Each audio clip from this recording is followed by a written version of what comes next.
Book 2, welcome to Jackie's Learning Corner. I am Jackie, and it's time for my update on my reading. So I didn't get a lot of reading done this week, which was expected.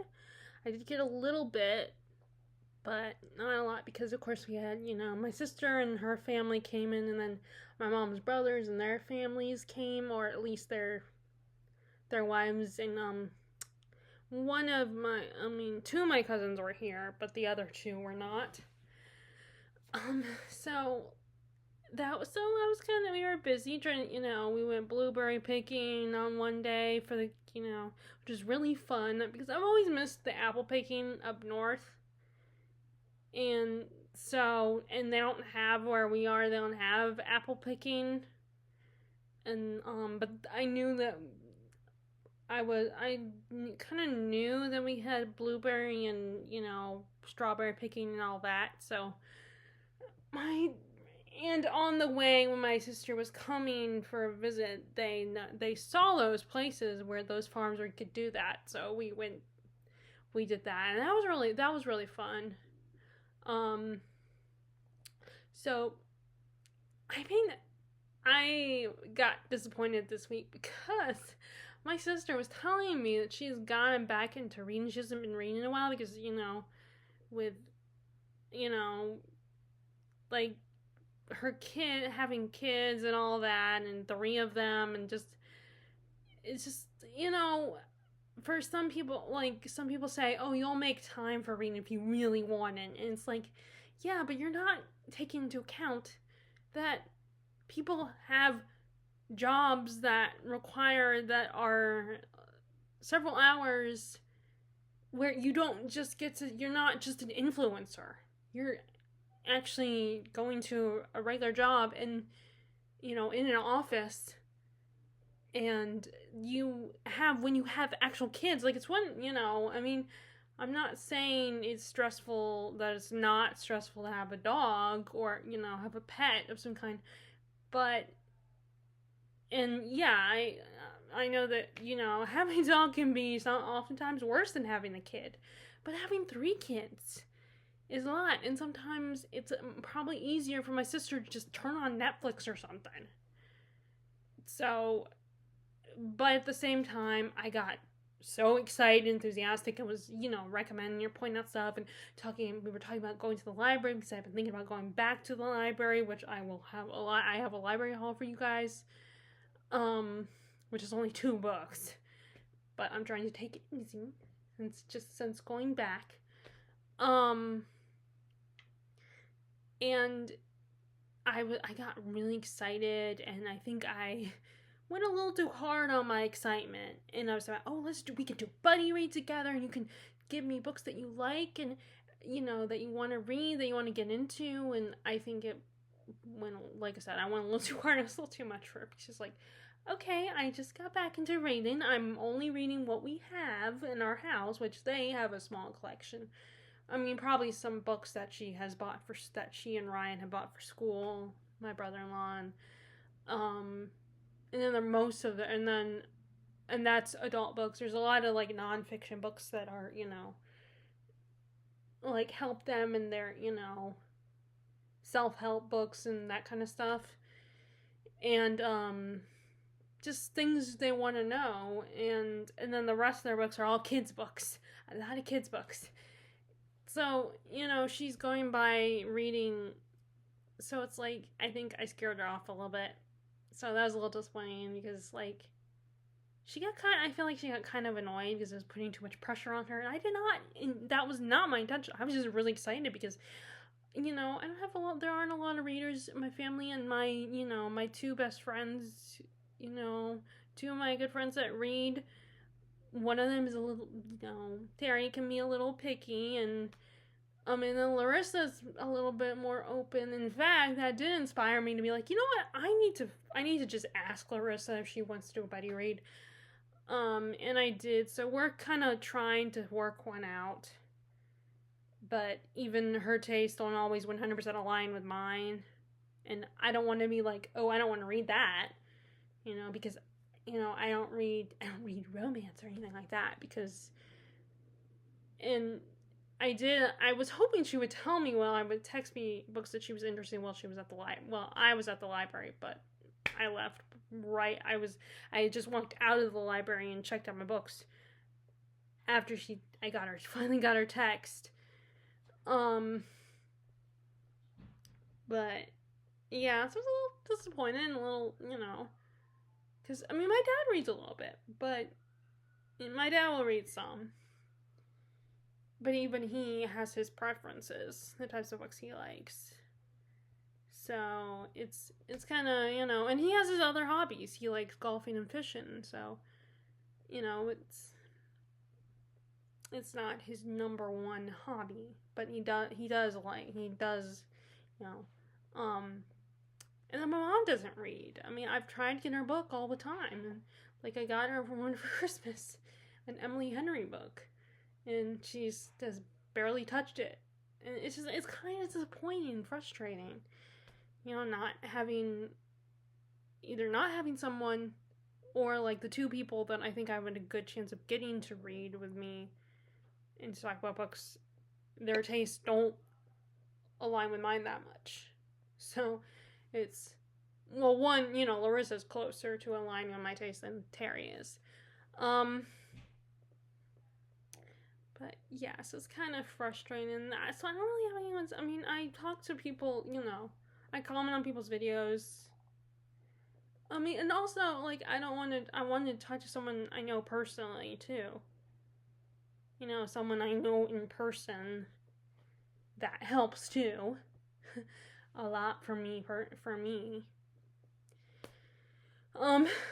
I mean, in the end, I'm okay. I'm used to this, and I like, and I do try to like keep, I am one of those people who talks to themselves.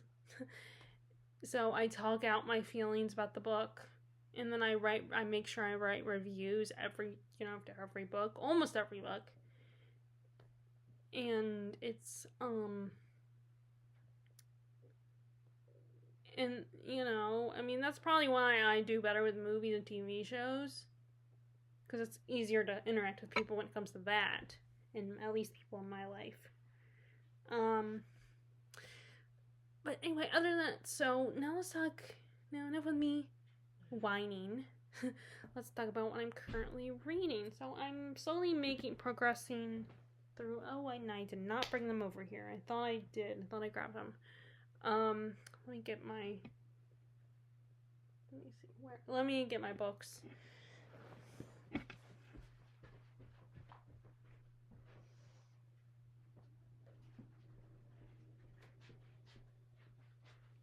Oh, damn it. Sorry, I know that is so unprofessional. I should have grabbed them. But I am reading, almost done with Moby Dick, although it's kind of slowed down a bit. Because I was thinking about DNFing that and finally stopping it. Because, I mean, that would be the first time I've DNF'd a book and I've gotten very far, the point of where I'm almost done with it. But I had enough. But in this case, I wondered if it was partly to do with that I didn't really get a lot of time to just sit down and read for a good hour or two. So I was like, let me just see what happens this week. So, and we did go to the pool today, so I read a little bit of this, and I was able to read a lot more. I mean, I still have the same feelings. Like, I was sorting out my feelings on this book and why I'm thinking about DNFing it, and my feelings are still kind of the same, but I'm not as, like, I'm just gonna DNF this book, I'm not liking it, because that's not the case. There are aspects of it I like, but there are aspects that I don't like of this book. And as I've said before, and, people that don't care about whaling might not love this book because there's a lot of that. Again, this is another one book where there's missed opportunities, I think, or Herman Melville needed to change some things. But I will elaborate more on that in my wrap-up for this. If I get this done by the end of July, we will see. And I did finally start reading my book for Jane Austen July. I might only get through this book, but at least I read something and it does count. Like, and this is my reread of Mansfield Park. This one isn't as popular. Like, especially, and then people don't love Fanny Price as much as they love, like, Emma or Elizabeth or, you know, or Marianne or Anne. But I actually really enjoy this one. Like, I could never do a tier ranking of Jane Austen's books because I would be tempted to feel obligated to put Pride and Prejudice up at the top. And I do. I love Pride and Prejudice. It is a favorite. But but for me, when I'm reading, it depends on whichever one I'm reading, which is that will be my number one. You know, and I mean, I still think Emma is probably number one, but I actually really enjoy this. Reading it from the beginning, reminding me how much I do enjoy this one. And maybe because I feel like I relate to Fanny and Fanny Price as well as Anne Elliot from Persuasion. Like, my personality probably matches theirs more than the other girls her other heroines. And there are a lot of aspects of it that are worth thinking about in this book. Like, I think this is this Austen one isn't as fun necessarily in the way that Emma is, but but not that it's not fun at all, because when the encounters, when they talk about the family, Fanny's cousins and her aunt Norris and everything, can be very entertaining. When we spend time with them and get to know them, and it will be interesting, and I think it's interesting to talk about how Fanny is kind of a observer of her life, of the world around her, and now she's on the periphery of the story. She's not even though, like, in a way, she's not the main character. It's like about the family and her perspective on the family, which is probably why they have versions of Mansfield Park where they have Fanny talking to the viewer and making commentary, like, because the most recent adaptation that everyone just universally does not like because of what they did with Fanny's character, how they kind of ruined her character. They made her a little too modern. I think another version of this, that's not the first time they've had Fanny talk to the audience. But yeah, whenever I read it, though, the one I picture is the one with Billie Piper as Fanny. That's the one I'm thinking of, and I think that one also had I don't know the actor's name, but he's also in Gilded Age. I cannot remember his name, but that, for some reason, that's the one I picture when I'm reading the book. At least for those two characters, anyway. But yeah, I'm up to, like, Fanny's already got there in her life there, and gotten to when she's 16, and when the Crawfords show up. So I guess they are the Crawfords are related to their friends the Grants, which I had forgot about that little detail. But I kind of forgot about those characters anyway. And oh my god, her Aunt Norris, I just cannot stand her. I hate her guts. She just loves to remind Fanny how she is beneath them and how she's not worth the dust on their shoes. She's like, she constantly is like, you're beneath us, my nieces are prettier than you, and oh, you don't need a horse. Or why does she need a horse? Like, there's at one point when Edmund tries to get her a horse because Fanny you know, they get rid of this pony, this gray pony that she was always given to use. And her aunt and uncle, the other aunt and uncle, are like, oh well, when your cousins Mariah and Julia are not using theirs, you can use theirs, and they're always using their horses. So it's like Fanny doesn't get to have a horse when she wants to go around, which she has health issues. She's very delicate, and so getting fresh air and exercise is good for her health, is good for her lungs.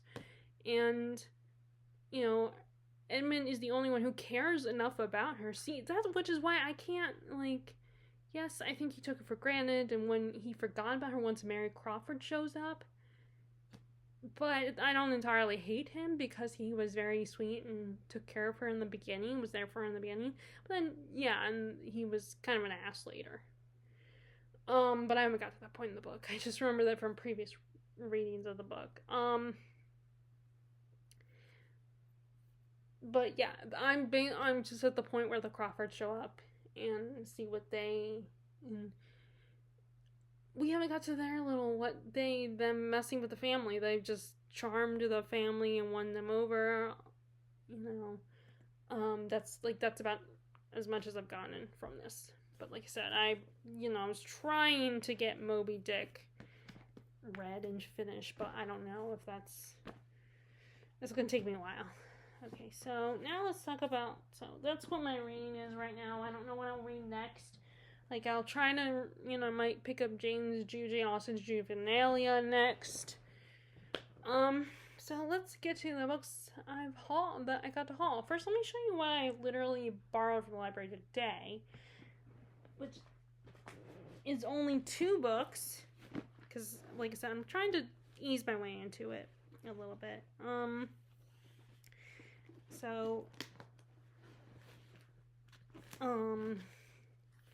First I got I'm Afraid You've Got Dragons by Peter S. Beagle. And if that name sounds familiar, Peter S. Beagle, he's the guy who wrote The Last Unicorn. Which I thought I had that book. That I had that book growing up, but actually, that's not the one I had. It's a different one. I can't remember what it's called. But it wasn't that one. Into the Land of the Unicorns. That's what the book I had. So, I was thinking, I had that book and I read that book and everything. It's like, no, I didn't actually have that book. Although now I kind of want to read it because I did, Terry, that's one for favorite movies, the animated movie. And so I actually bought her, and I think she read the book years ago when she was a kid.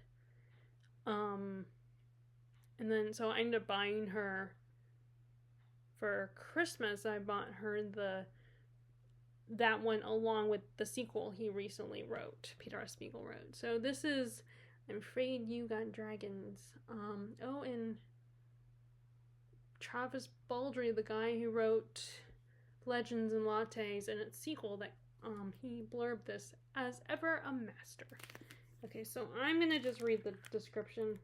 So dragons are common in the backwater kingdom of Belmontaine, coming in sizes from mouse-like vermin all the way up to the fabled kings, which haven't been seen in an age. Gaius Aurelius Constantine Heliogabalus Thrax, who would much rather people call him Robert, has recently inherited his deceased father's job as a dragon exterminator, a career he detests with all his heart. Things turn from bad to worse when Robert is hired by the royal family to infest the entire castle, as Princess Circe is determined to receive Crown Prince Reginald with the shabby chateau looking at its best. What happens next is not the fairy tale you may be expecting. So this was, I didn't even read the description. I just saw that the title, I'm Afraid You've Got Dragons, which I had heard that title before. And then I heard that it was Peter S. Beagle who wrote this. So I was like, okay, I'm borrowing this one right now. And it obviously is probably middle grade or high school. Or middle grade or young adult. So with the way, just looking at the way it's written and stuff. So it should be a quick, easy read. I read the prologue and chapter 1, and I started to read chapter 2 when I was in the library. So I might focus on this one first, just so I have something to return to the library on the date, which let me see what date. I mean, I know it's 2 weeks, but it's July 25th. Oh, wait, I misread. I had to say, because right above it says July 24th, but it's July 24th, 2024. So July 25th, 2025. So, which is funny that the first person who borrowed this book borrowed it around the same time that I'm borrowing it, just last year. That's funny. Okay, so, and also the cover was really cool. I really like the cover. But I want to read more Dragon books, and actually it goes with I didn't even think about this, but it goes with one of the themes I wanted to do this summer, which was Dragon books, which back in June I read 2 Dragon books, although one I DNF'd. So it kind of goes with one of my themes for the summer, so, but yeah, I can't wait to actually read this, because it looks fun, and once I'm done reading it, maybe I can, tell my sister about it and pass it on to my nephew. I mean, I obviously not pass this physically on to him, but tell them about it and see if he might be interested in it. I mean, I'll have to check because he's 10, so I gotta make sure that it doesn't have anything too inappropriate. It shouldn't, but you never know with kids' books.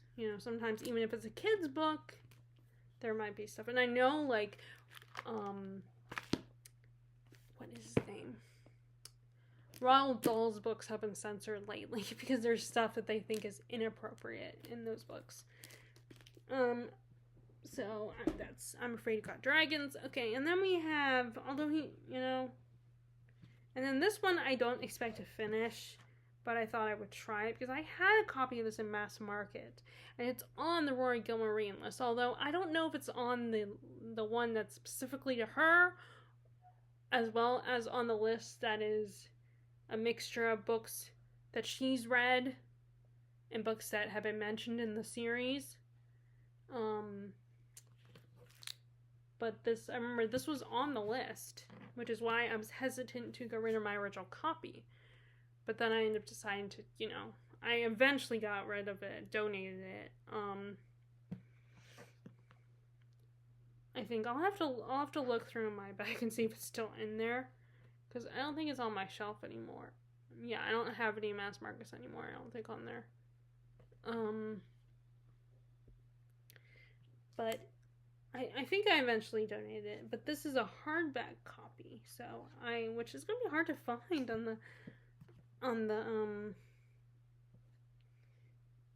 on Goodreads, because I don't know. I'll just pick up random hardback copy, I guess. Well, it says World Publishing Company, so I'll have to look. And it was kind of cool because this one actually has, I think this one has illustrations in it, I think. Oh, yep, I found one. Like sketches in this one. But I did start reading it. Now I can understand what I've only read the first chapter, and I can understand reading that where maybe this book isn't everybody's kind of classic, but I was still kind of intrigued and wanted to know more. Like, it starts with this family who's very, I don't know if they're Christian or Baptist or, what they are, but they're very, all about going to church and talking about God, and like the oldest daughter plays the organ and the dad's always preaching, and they go to church every Sunday and all that. And one of the characters we hear from is the son, one of the sons, the youngest. He's like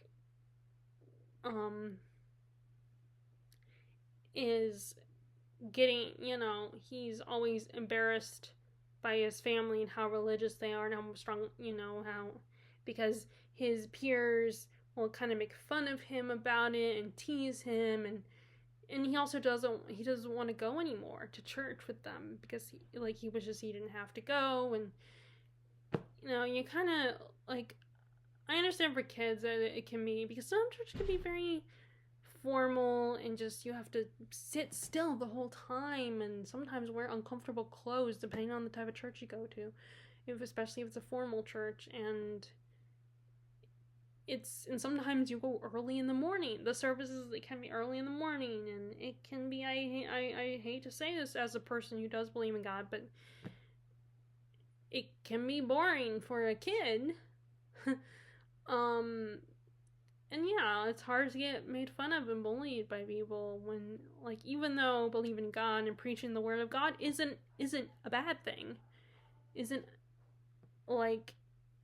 something to be mocked. It's something, it's admirable. But not everybody's gonna want to hear you preaching and lecturing about God, especially kids. So I do feel bad for this little boy. I don't know if he's gonna be our main character or not, or if it's gonna be an ensemble cast of characters, like we're gonna get perspectives. But he's one of the main characters, and also the chapters are kind of short, so I can get a good chunk of this read. I mean, I don't expect myself to finish it, but what I'll probably do is like renew it once, and then I'll return, and maybe I'll put it on my wish list to buy one day, if I like it. But anyway, so those are my library, what I borrowed from the library. Okay, and then we have, now let's check out what I actually bought. Oh, and also one more thing I forgot. I have not picked up this lately, but I did read to the plays Oedipus the King and Oedipus as Colonius. Oedipus the King is relatively short. I mean, it's not super short, but it's short compared to Oedipus at Colonius. That one's a long play. But I actually like that one better. That was much more interesting of a play than Oedipus the King. I mean, I know Oedipus the King kind of sets things up. So you have to read that one to read Oedipus at Colonius. And that's when you get all the revelations and all that. And, but yeah, Oedipus at Colonius is a little bit more interesting of a plot to me than Oedipus the King. Which, the other thing I noticed is I feel like I've been dropped into the story. Which, it's weird. It feels like I was just dropped into the story, and I feel like I'm missing some context when I start reading Oedipus the King. I don't know if it's the nature of the fact that it's a play, or maybe there's another play where but it says the complete text. But I don't know if it's all the play, or like maybe it's just the complete text of the most famous plays. I don't know. But I have to look this up. See if there's anything other plays about Oedipus. But yeah, and I haven't picked up Mad Ship, but I do want to pick that up soon. At least, hopefully, by the end of July. Okay, so I just wanted to fill you in on that. Now let's get back to the books that I purchased. So first, so this was really cool. Of course, Bookselling is a chain bookstore, so most books are going to be like the cheapest book will be, unless you go to the clearance rack, and go to the clearance section, cheapest book is like $13. And so I kind of expected that I would be getting, because I tried to go for, what I usually do is, one of my ways of choosing is also looking at the prices, and is the one that's not as expensive the one I really want to read, that I'm really interested in buying. And this one, the one I picked was almost $17 if you round it up. So I kind of expected it to be like close to 20. But then, so this is the one I got. I keep meaning to check out Virginia Woolf and give her another shot. I mean, we originally had To the Lighthouse by Virginia Woolf, which is this book, and I attempted it, and I just couldn't get into it, and the writing style was hard for me to follow, and it just sat on my shelf, so finally I decided to donate it at some point, either that or give it back to my sister, I don't remember. Like I'll have to look at her shelf next time we go to visit her and see if she actually has that copy that I used to have. Um, but finally, I keep hearing about it from people on BookTube that I like, and I'm like, you know what, let me give her a shot. And it was risky buying her books at Books a Million because, Books a Million you're paying a lot more. But I kind of looked through and I was like, maybe it won't be as hard as I think it is. And Stream of Consciousness, I could potentially get into when it's not super long. Like, there was the one book about the mother, um, Duxbury Newport, I think it was called. And and that is so long. And I tried to get into that one, and I just couldn't do it. It was just too much, and I couldn't connect with it. I couldn't connect with her, and it was too long. And I'm not saying she has to be like we have to be completely similar in our experiences, but because not every, obviously looking through the books I have on my shelf, I don't entirely relate to every single one of my experiences are not exactly like these people in my favorite books. Like, I definitely cannot relate to, like, Jane Eyre. She's one of my favorites. Or Scarlett O'Hara. But, it's... If you're in a head of a certain person for a long time, sometimes it can get tedious if you don't really care about if you just don't care about the person. But because Virginia Woolf seems to write shorter works, I think there's potential for me to get into it more easily now. But I looked at it and maybe it's not 100% stream of consciousness. Like, I've got to look up and see, is that what she writes? Is that her writing style? But I did look through it, and it doesn't look as hard as I used to think it would be. But anyway, so it turns out this book was under $10, and I was stunned. Like, I had to ask the cashier to repeat themselves, and she didn't know why. Now, Terry herself, when I mentioned her what happened, she was like, she told me that, oh well, that maybe because sometimes these types of these softer covers can be a little cheaper, even if they're not, because no, it was not on the clearance rack. It was with the regular classics. So I was thinking, it was $16.99, close to $17. But yes, it was under $10. I was like, oh well, and of course it already scanned through. So because when she was scanning, I was like, oh, maybe I should get another book. And, she told me, oh, well, it's she laughed and she's like, well, sorry, it's a little too late. So I was like, okay, which is fine. I probably should just stick to the one book, even though I spent under $10. But yeah, so that was really awesome and a surprise.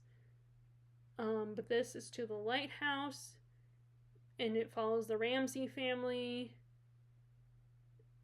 in their summer house in Scotland. And I guess you are in the perspective of, Miss Ramsay, Mr. Ramsay, and their 8 children.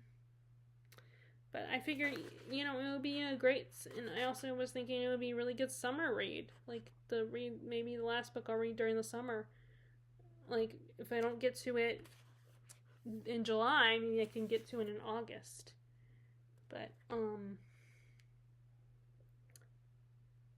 yeah, this was really, so it was really great to get, like, this, especially when I'm not sure about Virginia Woolf, to get her to buy a book at Books A Million for under $10. That's not clearance, but still. And it's a soft cover.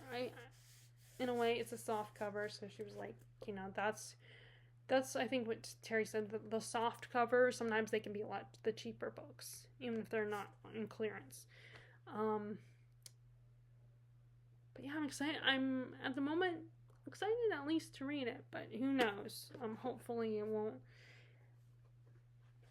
Okay, so then yesterday we took a walk up to the bookstore because my sister was saying my nephew might be interested in looking at the books there. We ended up not getting anything. They didn't get anything. But we hung out there. My sister read the kids the books there. She sat in the kids section, in the little kids section, got them a book. Um, I mean, I got them books for their birthday, so. But I know that would be a little disappointing for me if if my mom wouldn't let me get anything. But I'm so glad that now I can mostly make my own decision on if I'm going to buy a book or not. So, which I did when we were there. I got my usual 3 books, and I did make sure I brought books in to be donated. Okay, so this was actually one of my options when I picked up that Virginia Woolf book. This was one of my options that I was thinking about because I had heard about this author, Alison Weir, and I had actually, I remember on Thrift Books, this was one of the books that was recommended to me to buy. And but yeah, I saw it at Books A Million at the time, but of course it's close to $20. So it's like, and then I saw it at Gibbons, was snatched it up. It was like, let me, get this one. And this is about her take on the Tudor queens. And this is the first book, and it's about and it's about Catherine of Aragon, which the cover, she's a Spanish princess. So it's like, why do they have a redhead on the cover? I mean, maybe there would be redheads in Spain. I don't know, but I would think they would choose someone with black hair for the cover. Not this, fair redhead. So that the cover doesn't make any sense. I mean, I could be wrong. Someone, if you have Spanish in you, maybe you can tell me if I'm wrong or not. Wouldn't it make more sense to have someone with black hair on the cover of a book about Catherine of Aragon? Because I think she's Spanish, so that doesn't make any sense. But anyway, this is the book about her, how she was the first wife, I think, of Henry VIII. And I do believe originally she was betrothed to Arthur, the oldest boy, but then he dies, and so Henry is 10 years old at the time, so she's promised to him. And I remember she forms a friendship. They kind of form a friendship, but then things go sour because Anne Boleyn shows up.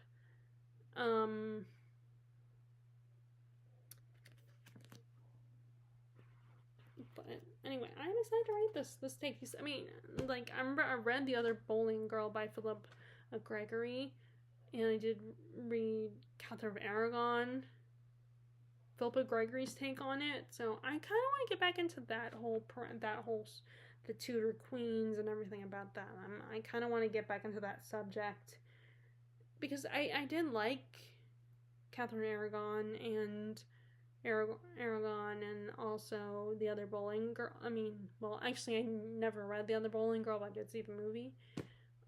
But I had it, so I could have read it. But at the time, I kind of lost interest, and now I want to get back into that subject and learning about the Tudors and everything, and not just King Henry, but everybody in that line up to Elizabeth I. But yeah, so my only problem is the cover. This book does not make sense to me. I mean, I could totally be wrong. Maybe she could be a redhead, but I would think Spanish princess. I would think black hair. So the other one are two.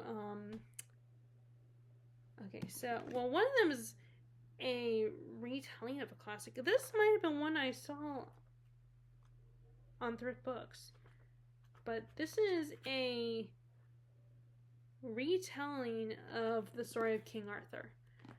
And this was the only one I saw. I did not see the T.H. White. I mean, I think I've seen it there before, but it's been mass market copies. So I saw that, which I'll have to look on Thrift Books and see if this is the one that's been recommended to me. But this is, I believe, a retelling of King Arthur with Roger Lansing Green. And I figure maybe this is a good place to start. And then, I could always pass this on to my nephews.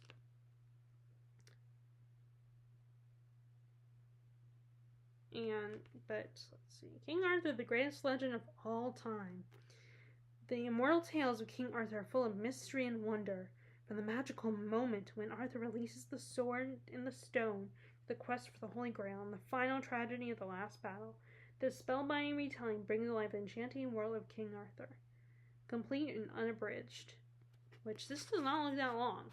So, to me it's always weird when someone says that's an unabridged version and the book is not a super long one.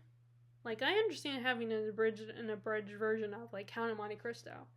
Or even Moby Dick, for that matter. I understand having abridged versions of books like that are really long, but this one, it doesn't look like it should be abridged. That it needs to be abridged. But anyway, but it says it's an abridged version.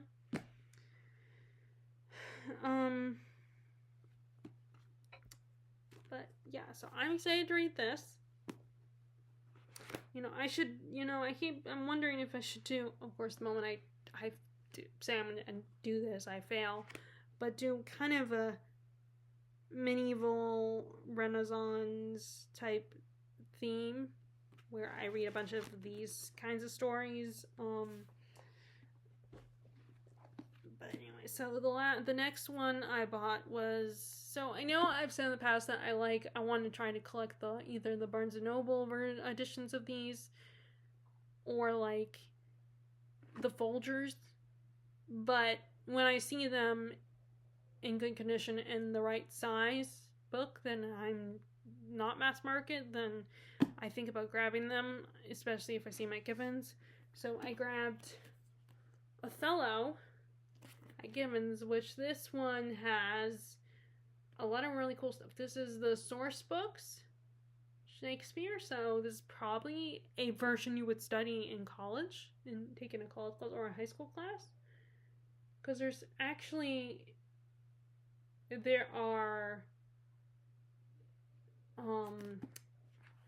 says, in the book, photographs from the notable productions of the 1987 Johannesburg Othello, Shakespeare's Theatre, 1997 to 98, starring Patrick Stewart, set designs from Orson Welles' 1951 production in London.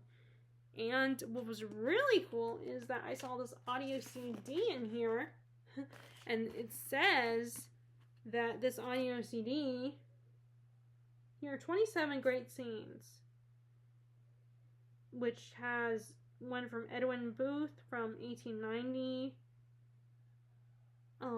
the great Paul Robeson, 1944 performance, and F. Scott Fitzgerald reciting Othello's speech, which, so that was really cool.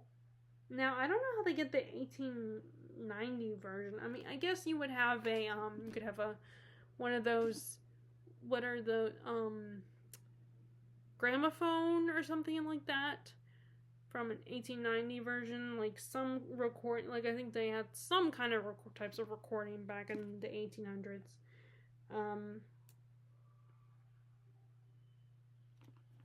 But yeah, I thought it was really, seeing this one was really cool, where it has all this extra stuff.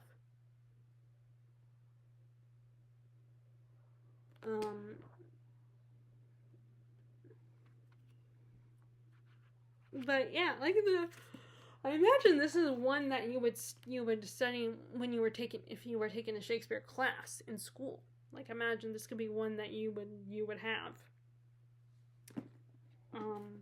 So that is my book haul and my library haul, and kind of how my reading is going right currently. Like I said, I'm kind of slowly making my way through Moby Dick. I have been tempted to DNF it, but I am so close to finishing. I want to try to get done. I don't want to have another DNF on my plate. Not that it's a crime or anything, not that it's a big deal. Because, there's a lot of people who say, like, Mike from Mike's Book Reviews or Kristen and Mads from their channel, which, by the way, I started. My sister kind of got me into podcast, so I started following their podcast. Although I would like to listen to them when I'm walking or when we're traveling, so I don't have to listen to my parents' their kind of podcast. They're like on reality TV shows and everything. I can listen to my own podcast, but I have to figure out how I could listen to mine without Wi-Fi, because it's like I was not able to listen to one of the podcasts I got into on my walk one time, because I didn't have Wi-Fi. So, and also I was trying to figure out the downloading thing, because my sister was like, oh, well, you download them and you'll be able to get them, and listen to them even if you don't have Wi-Fi. And it said I already had them. It looked like it said I already had them downloaded. So it's very confusing and frustrating that I can't listen to them whenever I want. Like, I have to have Wi-Fi access to listen to them. Although sometimes it seems like it works.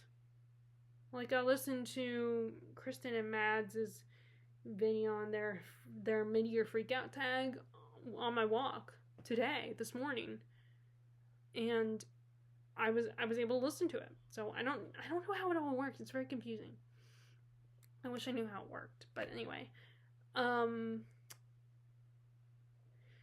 that's another thing. I mean, and by the way, like, if you're interested in literacy, and I think in literacy and literacy in schools and education and the different programs and how kids learn to read and stuff, if you're interested in that topic, Sound a Story. I think that's what Sound a Story podcast is really great. It's very informative and a very interesting thing to learn how like they basically this whole guided reading, and I can't think of what else that they've called it, but that whole topic, it was really interesting to hear about that and how that all happened and stuff, and why it didn't work, and like the kind of competition between this guided reading / balanced reading versus the science of reading, and that whole discussion and everything. Like, it's definitely worth listening to that podcast, if any of you are interested in that one. But anyway, I would love to know how your reading is going. Have you been to the library lately? I would love to know that too, and I can actually and I've actually been to the library, so and I will talk to y'all later. All right, bye.